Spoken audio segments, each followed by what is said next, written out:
ரொம்ப அழகான பொண்ணு இட்டாலியில வந்து அப்படியே கட்பிடிச்சு விட மாட்டேங்கிறா. எதுக்கு நேத்து கூட தான் சொன்னாங்க என்ன இட்டாலியன் நடந்தது? கேர்ள்ஸ் ரொம்ப அழகு. ஆமா, ரொம்ப இட்டாலியன் கேர்ள்ஸ் ரொம்ப அழகா. அதுவும் சிசிலியில கச்சேரி. சிசிலி கேர்ள்ஸ்னாலே கண்ணதாசன் அவர்களே சொல்லியிருக்காரு ரொம்ப அழகான பெண்கள். பார்க்க அவ்வளவு அழகா இருந்தா அந்த லவ்வரோட வந்திருந்தா. இவர் பாடினது அவளுக்கு மொழி தெரியல. ஒரு பாட்டு கேட்டு போலான்னு உட்கார்ந்தாங்களாம். ஆனா பாத்தீங்கன்னா கடைசி வரைக்கும் உட்கார்ந்து பாட்டை கேட்டு போனாங்க. லாஸ்ட்ல என்ன சொன்னாங்க, எனக்கு மொழி தெரியல, ஒண்ணும் புரியல, ஆனா கூட அந்த உணர்வு என்னால புரிய முடிஞ்சு. வாட் அ வாய்ஸ் அப்படின்னு இவரை கட்டி பிடிச்சிட்டு. உங்களோட ஞாபகங்களை வந்து தூண்டி விடுற மாதிரி சில பிக்சர்ஸ்லாம் எங்க கிட்ட இருக்கு. அதை பார்க்கும் பொழுது உங்களுக்கு என்ன தோணுது அப்படின்றத நீங்க பாருங்க. எனக்கு ரொம்ப பிடிச்ச பிக்சர், ரொம்ப பிடிச்ச சாரி. இது வந்து விகடன் பத்திரிகைக்காக தொடர் ஒண்ணு எழுதிட்டு இருந்தோம் நாங்க. அப்ப அவங்க எடுத்த பிக்சர். கல்யாணம் ஆகி எத்தனை? இது பல்லவி பிறந்ததுக்கு அப்புறங்க. ஓகே ஓகே, பப்ளியா இருக்காங்க. சரி, இந்த ரெண்டு பேருமே வந்து மீடியாக்குள்ள இருக்கீங்க, ரெண்டு பேருமே பிரபலமான முகங்கள் அப்படிங்கும் பொழுது இந்த பொசிசிவ்னஸ் அதெல்லாம் வந்து இருந்திருக்கா மேம்? உங்களுக்கு இருந்திருக்கா? சார் சாருக்கு ஒரு ஃபேன் ஃபாலோயிங் வருது. அவர்தான் கடிவாளம் கட்டியாச்சுல, அப்புறம் என்ன? எங்கே திரும்ப முடியாது சாரால, அப்படியா? எனக்கு பொசசிவ்னஸ் எல்லாம் கிடையாதுங்க. அப்படி பாத்தீங்கன்னா ஆக்சுவலா இவருதான் பொசசிவ்ங்க கொஞ்சம். சார் சொல்லுங்க, என்ன சார்? அப்படியா சார்? மைக்ல சொல்லுங்க அத எல்லாரும் இவங்க கல்யாணம் பண்றதுக்கு முன்னாடியில இருந்தே பொசசிவ்னா பாத்துங்க. இவங்க வருவாங்க, அந்த யூனிவர்சிட்டிலாம் படிச்சிருக்காங்க. இவங்க போனா பின்னாடி 4 பேர் போயிட்டே இருப்பாங்க. எனக்கு என்ன இந்த பசங்களுக்கு வேற படிக்கிறவன் என்ன இங்க பின்னாடி போயிட்டு இருக்கானா? பஸ் போனா பஸ்ல ஏறிப்பான். இதெல்லாம் யார் யார் போறான்னு நோட் பண்ணி கரெக்டா கொண்டு போய் ஹெட் டிபார்ட்மெண்ட்ல கொடுத்துறது. போட்டு கொடுத்துறது. அடுத்த நாள் எல்லாரும் வாங்க என்னங்க, அது யார் ஒரு பொண்ணுது, அனிதா பின்னாடி உனக்கு என்ன வேலை, கிழிச்சிருவேன், சீட்டை கிழிச்சிருவேன்.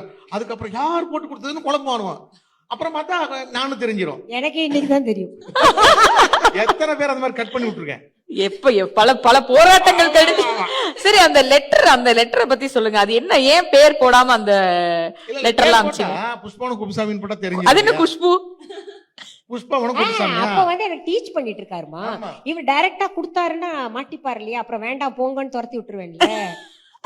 எனக்கு சொல்லி கொடுத்துருக்காரு, தமிழ் சொல்லி கொடுத்தாரு. அந்த தமிழ்ல ஒரு சில லெட்டர்ஸ் எனக்கு வரவே வராது, அந்த ஹிந்தி டாமினேட் ஆகும். அது கா மாட்டு வண்டி பொட்டி கிட்டு அப்படின்னா மாட்டு வண்டி பொட்டி ஹிட்டு அப்படிம்பேன் நானு. அந்த ஹா சத்தத்தை பொதுவாகவே ஹிந்தியில ஹா சத்தம் ரொம்ப டாமினேட் பண்ணும். ஒன்னா கா வரும், இல்லாட்டி வந்து ஹா சத்தம் எல்லாத்துலயும் வருமா. அந்த ஹா சத்தத்தை எடுக்கிறதுக்கு அவர் படாத பாடுபட்டாரு. 1 வருஷம் இருக்கும் கிட்டத்தட்ட. பேசுறது தெரியுது, கேக்குதானே அப்படி சொல்லுவாங்க. இவங்க எல்லாம் அது சொல்லுவாங்க. ஹா இப்போ ஹா ஹா அப்படிதான் வரும்.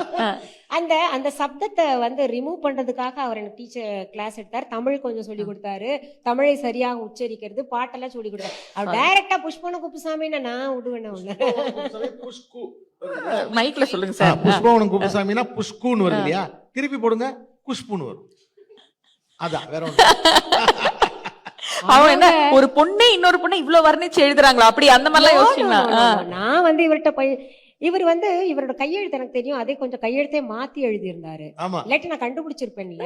இல்ல அவங்க வந்து அவர்கிட்டயே கொண்டு போய் பாருங்க சார், யாரோ எனக்கு லெட்டர் இல்ல சார், பாருங்க சார், எந்த பொறுக்கியோன்னு யாரும் சொல்ல, எந்த பொறுக்கியோ எனக்கு வந்து லவ் லெட்டர் மேல லவ் லெட்டர் அனுப்பிட்டு இருக்கு. அப்படியா, கொண்டாங்க பாக்கலாம் அப்படிம்பாரு. படிச்சு சார் ஒரு சிலது எனக்கு அப்போ ஃபாஸ்டா படிக்கிறது. அப்போ படிச்சு பார்த்துட்டு நான் அவரே அதுலயும் தமிழ் கிளாஸ் நடந்திருக்கு. அந்த லவ் லெட்டர் வச்சு தமிழ் கிளாஸ் நடந்திருக்கு. இவரே படிப்பாரு. இவரே படிச்சு படிச்சு என்ன பண்ணுவாரு, இப்பதான் நான் யோசிக்கிறேன். படிச்சு படிச்சு என் முகத்தை இப்படி பாப்பாரு, அப்புறம் படிப்பாரு, இப்படி பாப்பாரா. இப்பெல்லாம் தான் நான் யோசிச்சு பாக்குறேன். மனுஷன் சொல்லுவேன், நல்லாதான் எழுதியிருக்காங்க பாரு கவிதை. குயிலே சொல்லுவாரு, நீ இசை என்னும் வானில் சிறகடித்து பறக்க நினைக்கிறாய். குயிலே, நீ இசை என்னும் வானில் சிறகடித்து பறக்க நினைக்கிறாய், உனக்கு தெரியாது அந்த சிறகுகளே நான் தான் என்று.